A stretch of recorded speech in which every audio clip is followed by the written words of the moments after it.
बच्चों ये वीडियो आपके लिए बहुत बहुत बहुत ज़्यादा इंपॉर्टेंट होने वाला है। इस वीडियो में आपकी पूरी फुल तैयारी करवाई जाएगी बच्चों, पूरी फुल तैयारी करवाई जाएगी। और मैं आपको एक बात ये कहना चाहता हूं बच्चों, अगर पेपर बिल्कुल लीक नहीं हुए हैं, जितने भी लोग यूट्यूब पर पेपर डाल रहे हैं पूरे के पूरे लोग फर्जी पेपर डाल रहे हैं। अगर तुम फर्जी वाले चक्कर में रहोगे बच्चों, फेल हो जाओगे। आपको मेहनत करना पड़ेगा, आपको स्टडी करना पड़ेगा, आपको पूरी लगन से अपनी पूरी ताकत लगा करके आपको पढ़ाई करना पड़ेगा बच्चे, तभी आप 80 में से 80 नंबर लेकर के आ पाओगे। और बच्चों आज का वीडियो तो लंबा होने वाला है, क्योंकि आज का वीडियो बहुत स्पेशल है। आज के वीडियो में आपको मैं जो पढ़ाने वाला हूं वो पेपर में आ सकता है। देखिए 1 दिसंबर 2021 मतलब कल आप सभी बच्चों का 1 दिसंबर 2021 को बच्चों 1 दिसंबर 2021 को कक्षा 9वीं का अर्धवार्षिक परीक्षा का सामाजिक विज्ञान का पेपर है। कक्षा 9वीं अर्धवार्षिक परीक्षा 2021-2022 सामाजिक विज्ञान मध्य प्रदेश राज्य के बच्चे, ठीक है, संपूर्ण तैयारी करवाई जाएगी, आपकी संपूर्ण तैयारी करवाई जाएगी। हमारा लक्ष्य है कि हमसे पढ़ने वाला हर एक विद्यार्थी पेपर में 80 में से 80 नंबर लेकर के आए। बच्चों आपका पेपर पूरा 3 घंटे का होगा। आपको पेपर में कुल 80 नंबर का आपका पेपर रहेगा। तो बच्चों आज हम क्या पढ़ने वाले हैं, आज का वीडियो लंबा होने वाला है, क्योंकि आज के वीडियो में हम पूरा का पूरा अध्याय खत्म कर देंगे। पूरा का पूरा अध्याय को हम गोली मार के डिस्काउंट करके गोली मार के इसको हम पूरा खत्म कर डालेंगे बच्चों। तो आपकी जो किताब है, आपकी किताब का नाम क्या है मेरे प्यारे बच्चों? आपकी किताब का नाम है समकालीन भारत 1। इसका अध्याय नंबर 2 भारत का भौतिक स्वरूप। अध्याय का नाम क्या है? भारत का भौतिक स्वरूप। फिर से बोलो, अध्याय का नाम क्या है? भारत का भौतिक स्वरूप। 3 बार अध्याय का भारत का भौतिक स्वरूप। इस अध्याय की संपूर्ण तैयारी एक ही वीडियो में करवाई जाएगी और 100 में से 100 नंबर आप लोग को दिलवाए जाएंगे। तो चलिए बच्चों, यह है आपकी गाइड और यह है आपका अध्याय भारत का भौतिक स्वरूप। ये देख सकते हो, कक्षा 9वीं की गाइड है ये, ठीक है। शुरू करते हैं भारत का भौतिक स्वरूप।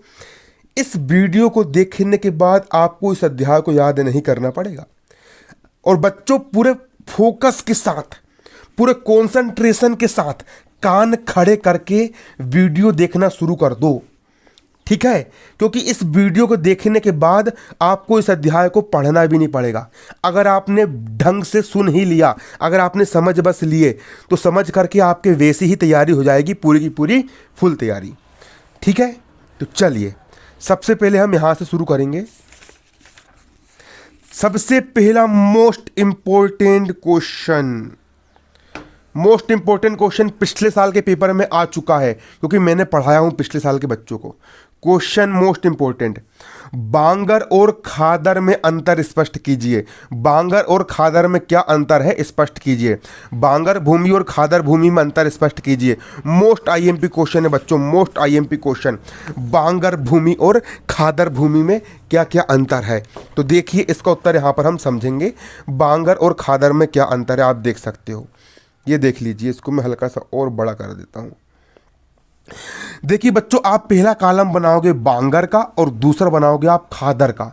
बांगर में लिखोगे पहला पॉइंट, पुराने जलोढ़ अवसादों के निक्षेप से निर्मित उच्च भू आकार को बांगर कहते हैं। जो पुराने जलोढ़ अवसाद होते हैं, पुराने जलोढ़ अवसाद किसको बोलेंगे? नदी जो होती है, नदी जब बहती है तो मिट्टी को बहा करके लेकर के आती है और आइड साइड बहुत लंबे लंबे मतलब कि पहाड़ बना देती है। बीच से नदी बहती है और आइड साइड बहुत लंबे लंबे बांगर का निर्माण कर देती है, ठीक है। तो पुराने जलोढ़ अवसाद, नदी के द्वारा लाए गए जो पुराने बहुत कई सालों के जल के द्वारा बहा कर लाए गए जलोढ़ के जो अवसाद होते हैं, जो कचरा मिट्टी होती है ना, उसका जो निक्षेप होता है ना, उसका निक्षेप का मतलब होता है जो कचरा होता है, वो जब इकट्ठा हो जाता है तो उससे बहुत बड़े बड़े आकार की जो भू आकृति बनती है, उसी को हम बांगर कहते हैं। तो क्या बोलेंगे? पुराने जलोढ़ अवसादों के निक्षेप से निर्मित उच्च भू आकार को बांगर कहते हैं बच्चों। क्या कहते हैं? अरे बांगर कहते हैं। पुराने जलोढ़ अवसादों के निक्षेप से निर्मित उच्च भू आकार को हम बांगर कहते हैं। अगला, अब खादर किसे कहा जाता है समझो।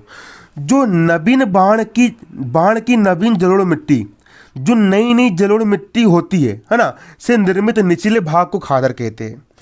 अगर देखो पुराना जलोढ़ अवसाद रहेगा तो कई साल से पुराने समय से इकट्ठा हो रहा है तो उच्च भू आकार बन जाता है, उसको बांगर कहेंगे।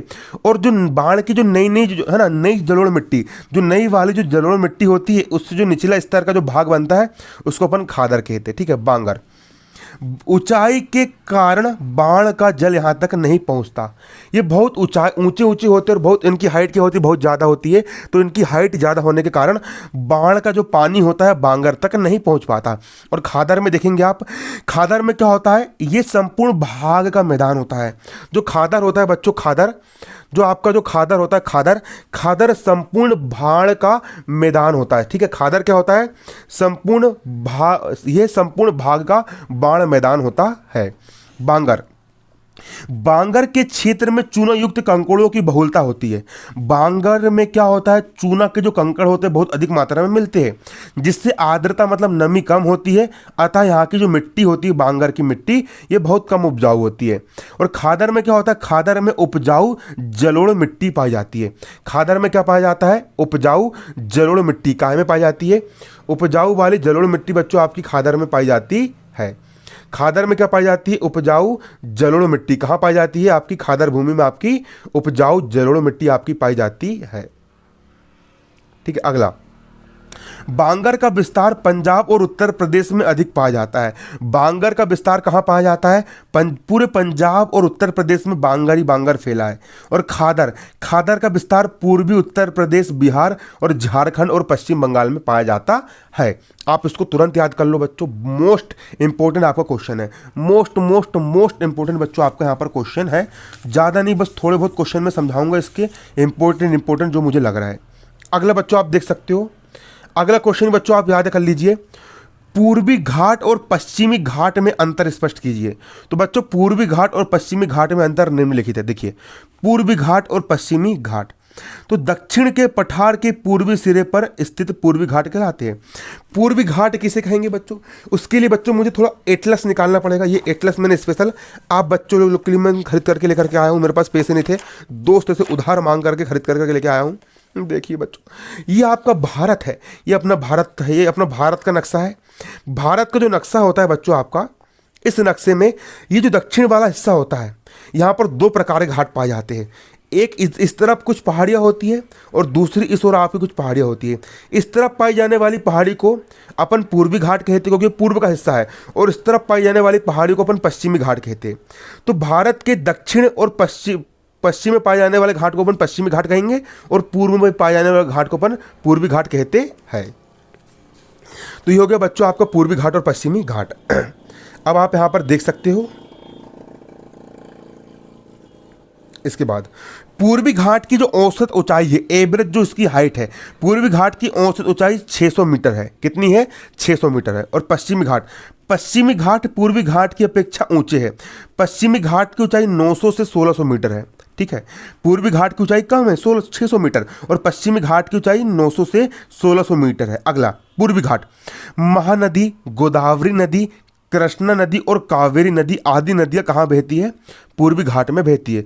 पूर्वी घाट में कौन कौन सी नदियां बहती है, महानदी, गोदावरी नदी, कृष्णा और कावेरी, इतनी सारी नदियां कहाँ पर बहती है, पूर्वी घाट में बहती है। कहाँ बहती है, पूर्वी घाट में बहती है। और पश्चिमी घाट की अगर हम बात करें तो पश्चिमी घाट पूर्वी घाट की अपेक्षा ऊंचे है। पश्चिमी घाट जो होते हैं बच्चों वो पश्चिमी घाट में छोटी छोटी नदियां बहती है। पूर्वी घाट में बड़ी बड़ी नदियां बहती है, महानदी, गोदावरी नदी, कृष्णा नदी, और पश्चिमी घाट में छोटी छोटी नदियां बहती है। अगला, पूर्वी घाट में अधिक वनस्पति नहीं पाई जाती है, जबकि पश्चिमी घाट में अनेक प्रकार की वनस्पतियां होती है। अगला, पूर्वी घाट का सबसे ऊंचा शिखर महेंद्रगिरी है।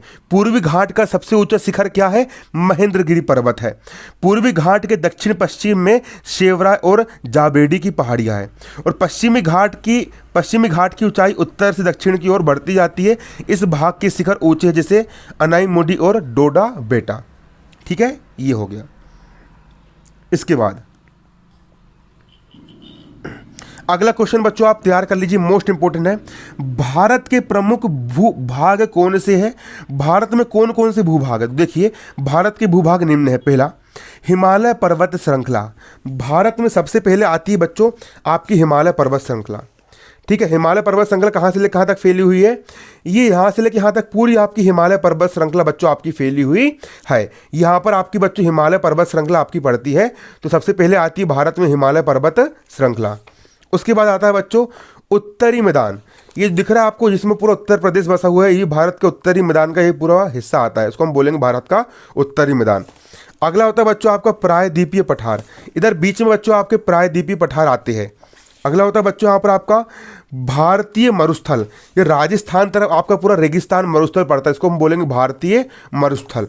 अगला होता है बच्चों आपका तटीय मैदान, तटीय मैदान कहाँ पर होते हैं? समुद्र तट पर पाए जाने वाले जो मैदान होते हैं उसको हम तटीय मैदान कहते हैं। इसके बाद अगला होता है बच्चों यहाँ पर आपका द्वीप समूह, द्वीप का मतलब होता है द्वीप, भारत में कई सारे द्वीप आते हैं, इधर के कई सारे द्वीप हो गए, इधर के अंडमान निकोबार द्वीप हो गए, इधर के लक्षद्वीप वगैरह हो गए, ये सारे इन सारी चीज़ से मिलकर के हमारा पूरा भारत देश बनता है। आप देख सकते हो भारत के प्रमुख भू आकृतिक भूभाग कौन कौन से होते हैं? हिमालय पर्वत श्रृंखला, उत्तरी मैदान, प्रायद्वीपीय पठार, भारतीय मरुस्थल, तटीय मैदान, द्वीप समूह, ये सारे आपके होते हैं द्वीप समूह। आप इनको जल्दी से जल्दी आप इनको तैयार कर लीजिए। इसके बाद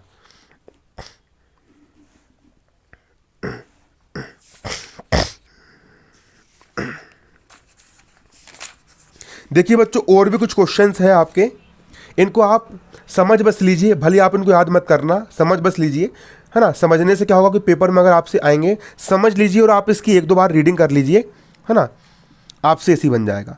बच्चों आपका क्वेश्चन है यहाँ पर देख लीजिए, भारत के उत्तरी मैदान का वर्णन कीजिए। भारत का जो उत्तरी मैदान है वो क्या है, कहाँ से लेके कहाँ तक फैला हुआ है? आप देख सकते हो ये हमारा भारत देश का नक्शा है, ये हमारा किसका नक्शा है? भारत देश का क्या है? हमारे नक्शा है। अब इसमें हम उत्तरी मैदान की हम बात करेंगे, ठीक है। निर्माण, उत्तरी मैदान 3 प्रमुख नदियां सिंधु नदी, गंगा नदी और ब्रह्मपुत्र नदी से मिलकर के बना है। उत्तरी मैदान जो है ना बच्चों 3 नदियां, कौन कौन सी नदी यहाँ पर आप देख सकते हो?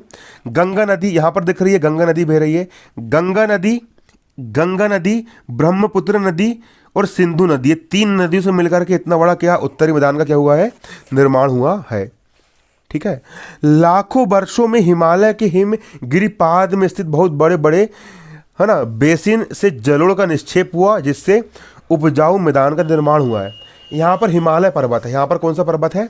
यहाँ पर हिमालय पर्वत श्रृंखला आपकी फैली हुई है। इस हिमालय की जो मिट्टी है, इस हिमालय की मिट्टी को नदियों ने बहा करके लेकर के आई है और यहाँ से पूरे उत्तरी मैदान का यहाँ पर क्या हुआ है? निर्माण हुआ है। पर्वतों, उत्तरी पर्वतों से आने वाली नदियां जो होती है वो निक्षेपण कार्य में लगी है, मतलब मिट्टी को इकट्ठा करती है ना। नदी के निचले भागों में ढाल कम होने के कारण नदी की गति कम हो जाती है, जिसके परिणाम स्वरूप नदी द्वीपों का निर्माण होता है। ये नदी अपने निचले भाग में गाद एकत्रित हो जाने से बहुत सारी धाराओं में बढ़ जाती है और ये धाराएं वृत्तकाय कहलाती है। आप समझ बस लीजिए ताकि आप पेपर में कुछ ना कुछ लिख करके आ जाए, पेपर में आता है तो, ठीक है, इंपॉर्टेंट क्वेश्चन है। अगला, अब विस्तार, अब कहां से लेकर कहां तक फैला हुआ? देखो उत्तरी मैदान का जो विस्तार है बच्चों, भारत का जो उत्तरी मैदान है उसका विस्तार 7 लाख वर्ग किलोमीटर के क्षेत्र में फैला हुआ है। कितने वर्ग किलोमीटर में? 7 लाख वर्ग किलोमीटर के क्षेत्र में पूरा फैला हुआ है मैदान।